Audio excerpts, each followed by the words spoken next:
So good evening class. Today we will start with a new chapter, that is void and voidable agreements.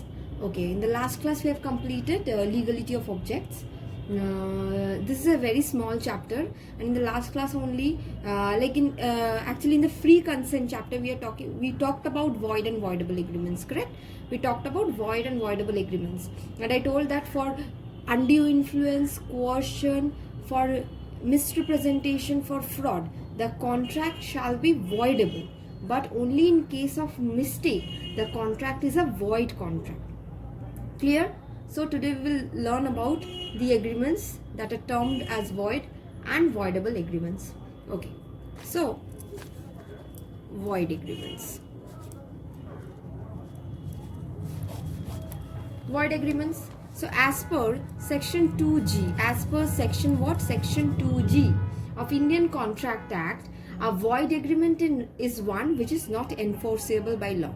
Okay, we know that what is a void agreement? Void agreement means, the term void means null and empty. It's empty.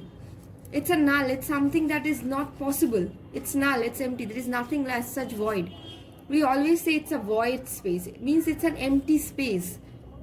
Okay, so 2G terms, what is 2G explains or defines void agreement as what? That is an agreement which is not enforceable by law. Obviously, an agreement which is null, empty, it cannot be enforced by law. Okay, suppose Priyanka made an agreement with Shilpa. Priyanka made an agreement with Shilpa to purchase the car that is lying in Shilpa's garage. Okay, but unknown to both of them, the garage got destroyed by fire and the car also. Then it is both Priyanka and Shilpa's mistake. They were not aware of the fact that the car has got damaged due to a fire broke out. Okay, so what happens? This type of agreement becomes void. Now how this agreement can be enforced? এই এগ্রিমেন্টটাকে কিভাবে আমি enforce করব? যখন গাড়িটাই নেই, তাহলে subject ম্যাটারই নেই, তাহলে how can I enforce such an agreement? So such agreement is a void agreement. Okay, so there are certain agreements that are declared as void as per the Indian Contract Act. So number one, let's see what is it. Agreement made by incompetent parties. Incompetent parties means, mone ache porishilam capacity of parties. Incompetent parties means who have not attained the age of majority. Who have not attained the age of majority, a person who is not of sound mind, a person who has been disqualified by law. Three things that we read in section 11. Three things that we read, what? A person who have not attained the age of majority, a person who is not of sound mind, a person who is disqualified by law.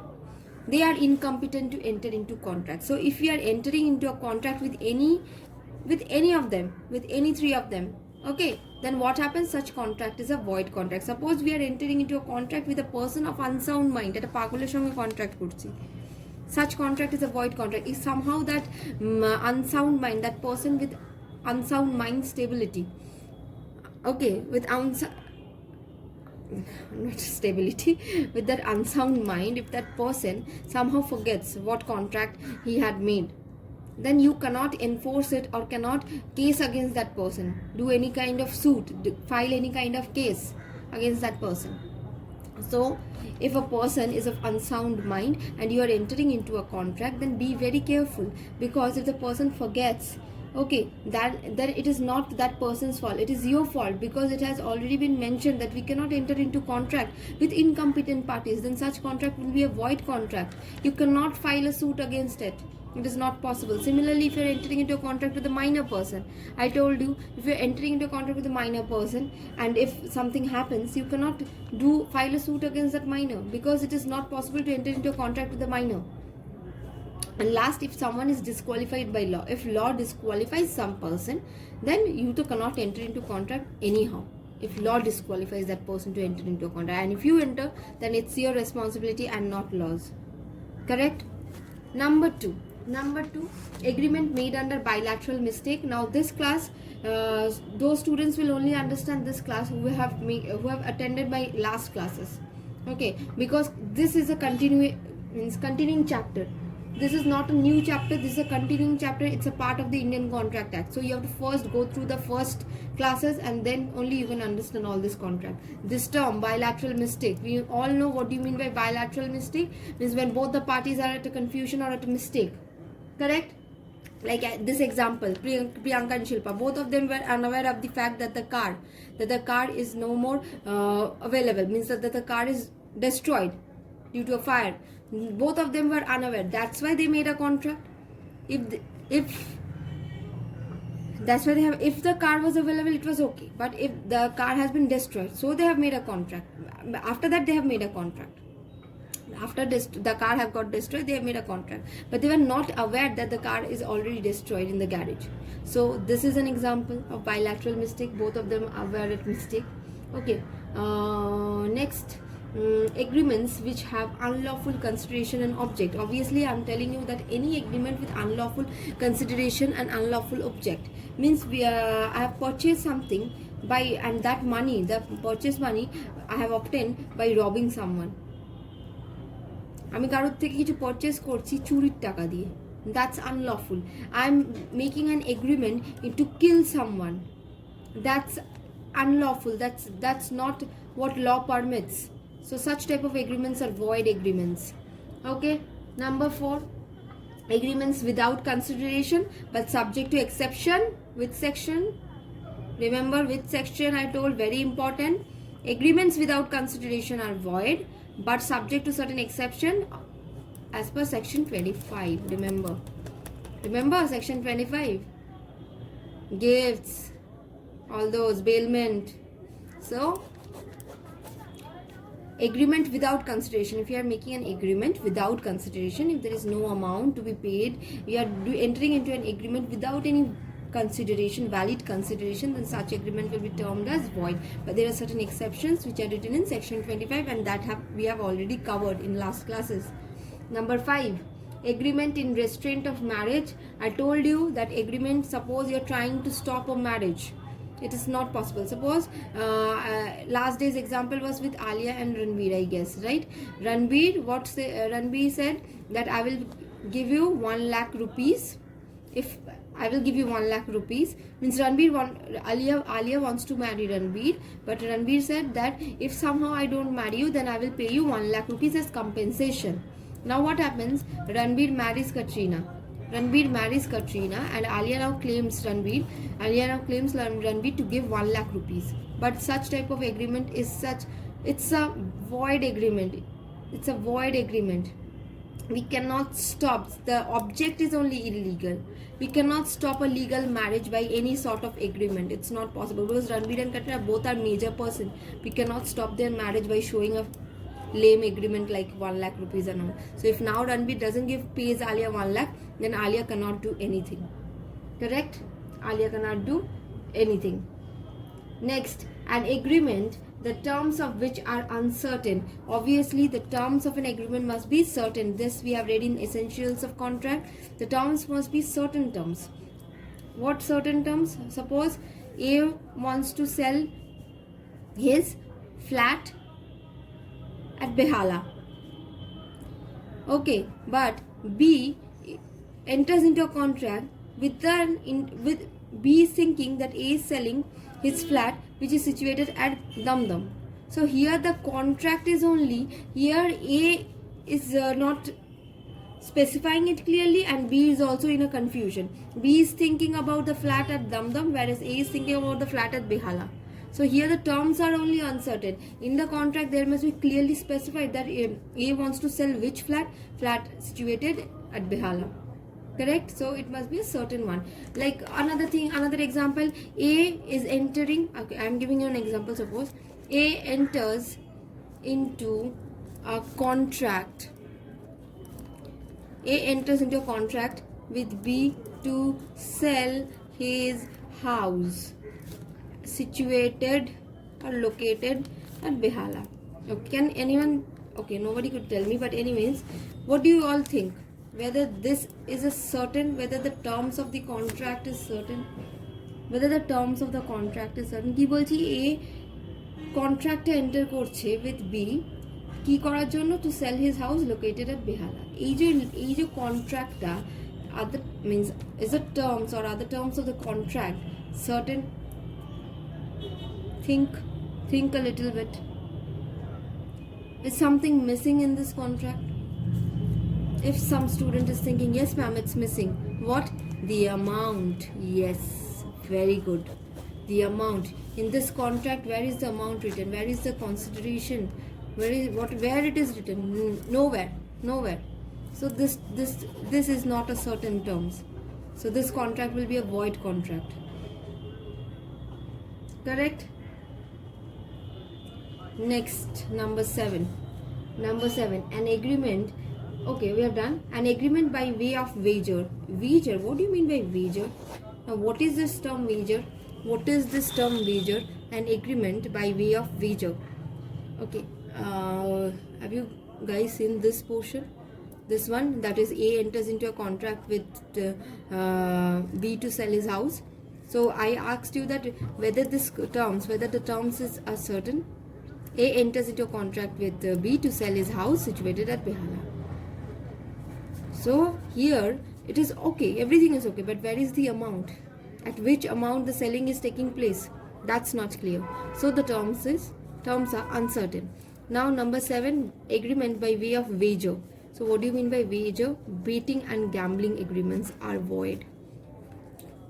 Okay, betting and gambling agreements are void agreements. If you are doing betting, if you are doing gambling, those are void agreements. Number 8, an agreement in restraint of legal proceeding. I told you in the last class also, if you are stopping any legal proceeding, in restraint of legal proceeding.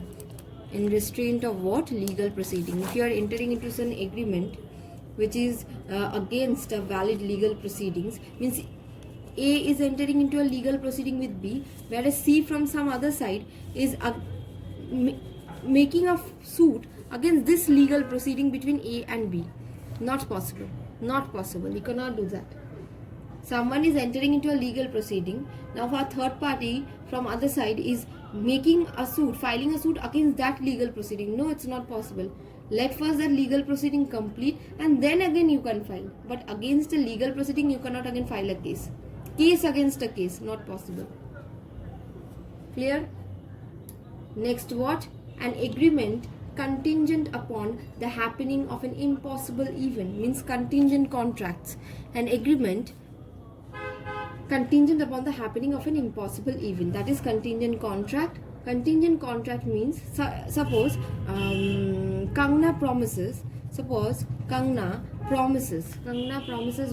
Kangna promises Madhavan. Suppose Kangna promises Madhavan that Kangna will buy all the goods. Of the ship. All the goods of the ship. That ship of Madhavan, means the Madhavan has entered. Madhavan is having a business. Okay, and Madhavan does export and import. So Madhavan's goods are coming in his ship.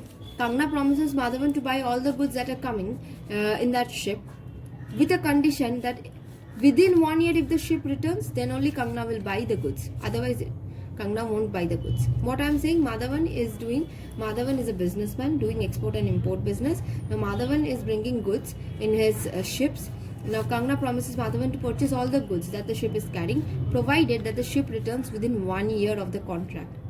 Now if somehow the ship doesn't return within 1 year, then so this type of contract which is based on certain thing, contingent event that may or may not happen, the ship may not return. Whether there is a surety whether the ship will return or not. So such contingent agreement, such events which are contingent, we cannot make a contract. Such are void contracts. Means based on happening of certain uncertain events that may or may not happen. Correct? And agreements to do impossible acts are void. Means which agreements? Agreements to do impossible acts means I will pay you rupees 1 lakh if you bring stars from the sky. Not possible. Or to promises to give life to a dead person. Not possible. Impossible thing. Is it correct? Is it okay? So these are the agreements which are void agreements. Then what is voidable agreements? I have told you in the last class only. The difference between void and voidable is void is from very beginning invalid, whereas voidable is a valid contract from the beginning, but due to certain circumstances it becomes invalid. For example, Alia forces Alia makes an undue influence. Alia makes an undue influence on Deepika to sign a contract. So undue influence contract, in undue influence we cannot do. But at the beginning when Alia and Deepika signed the contract, we didn't know that there was undue influence working in the consent. So at the beginning the contract was valid contract, but then when we got to know that Alia had made an undue influence on Deepika for signing the contract, and then only the contract becomes what? Voidable one. Now Deepika can do anything, can file a suit against Alia, can cancel the contract, anything. Okay, so voidable contracts are valid in the beginning, but then due to changed circumstances it becomes invalid, whereas void are invalid from the very beginning. They are null and empty contract. So what are the void agreements? Just remember the examples. What? Number 1, a contract with incompetent parties. Number 2, contract, bilateral contracts. 3 is what? Number 3 is what? What is number 3? Contract without considerations are void. Number 4, we have done what? Number 4, we have done that contract, gambling and betting contracts, those are void contracts. Okay, contracts, agreements with unlawful considerations are void. Okay, in restraint of marriage, in restraint of legal proceedings, such contracts are void contracts. Agreements by way of wager, I told you, betting, gambling. Agreements, okay, I told you that. Agreements whose terms are uncertain. Agreements based on the contingent upon the happening of an impossible event. Agreement based on the happening of an impossible event that might or might not happen.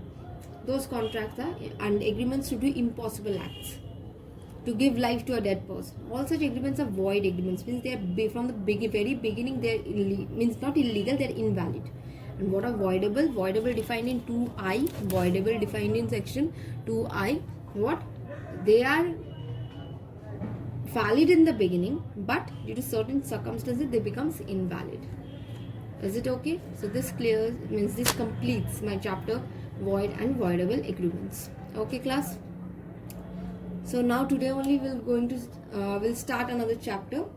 Okay, we'll start another chapter. We'll just start the introduction portion. Let's see. Okay.